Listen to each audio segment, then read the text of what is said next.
Il faut toujours remettre les tableaux dans leur contexte. Le tableau est peint en 1740. Ce tableau était un entre-fenêtre. Il était fait pour être entre deux fenêtres. Fenêtres qui, très souvent, au moment où on organisait le buffet, étaient fermées. Vous aviez une ouverture sur l'extérieur, d'où cette organisation pyramidale.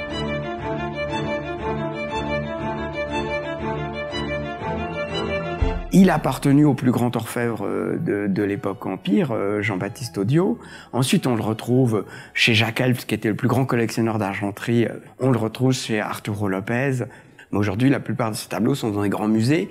Très souvent, d'ailleurs, dans les sections art décoratif, parce que ce tableau est aussi intéressant par Desportes que par Thomas Germain. Parce que de Thomas Germain, il nous reste presque plus rien à cause des fonds de Louis XV. Mais il nous reste ces tableaux-là qui permettent de faire vivre ce grand moment de création de l'orfèvrerie. On savait qu'en France, que Thomas Germain était un immense créateur et qu'il avait inventé un nouveau type d'argenterie. Et tout son tableau est au service de la création de son confrère, évidemment.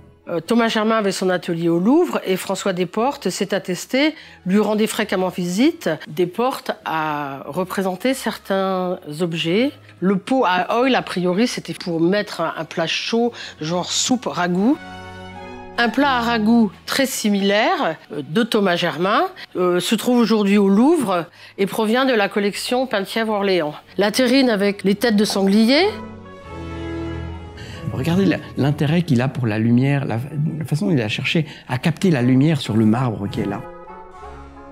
Ces pêches sont des vraies pêches. Il a vraiment voulu rendre le vrai velouté. On sent qu'il a réfléchi à l'essence de la pêche. Qu'est-ce que c'est qu'une pêche? On voit le reflet de cette draperie rouge qui se reflète dans la pièce d'orfèvrerie de Thomas Germain. C'est un technicien formidable. Et même chose pour le ciel, avec cette lumière sur les nuages et pas la moins bonne partie du tableau. C'est même merveilleux. Vous avez des détails de ciselures extraordinaires, les petits sabots, la tête de faune, la bordure d'ove, aussi qu'on retrouve en motif sur d'autres plats. Desportes a volontairement évité de mettre les armes d'un éventuel propriétaire pour que ça reste générique. C'est un magicien de la nature morte. Desportes est le premier artiste qui soit parti avec ses pinceaux et ses toiles et qu'il a peint la nature directement pour capter la lumière du ciel. Et les nuages ici sont les nuages d'Île-de-France, un soir d'été, c'est vraiment ce qu'il a voulu nous rendre. Le buffet était très à la mode.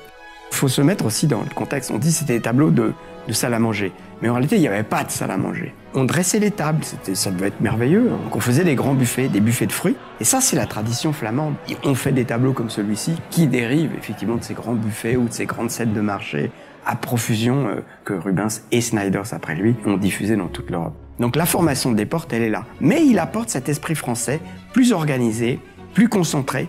C'est un tableau qui était fait pour surprendre et qui était fait pour montrer l'orfèvrerie de Thomas Germain. Alors pour ce qui est de la terrine, par exemple, d'autres exemplaires sont connus, assez proches. Il y en a qui sont représentés, notamment dans un tableau qui est au musée de Stockholm. Desportes est un artiste qui, en 1740, est un artiste tout à fait abouti. Il a 60 ans, il est reçu maître en 99. C'est un artiste Louis XIV et qui ensuite va évoluer et il devient le grand peintre de l'époque de la Régence et de l'époque rocaille. Vous savez, il y a eu cette merveilleuse exposition à l'Hôtel de la Monnaie il y a 30 ans qui était Louis XV, un moment de perfection de l'art français. Ah ben voilà.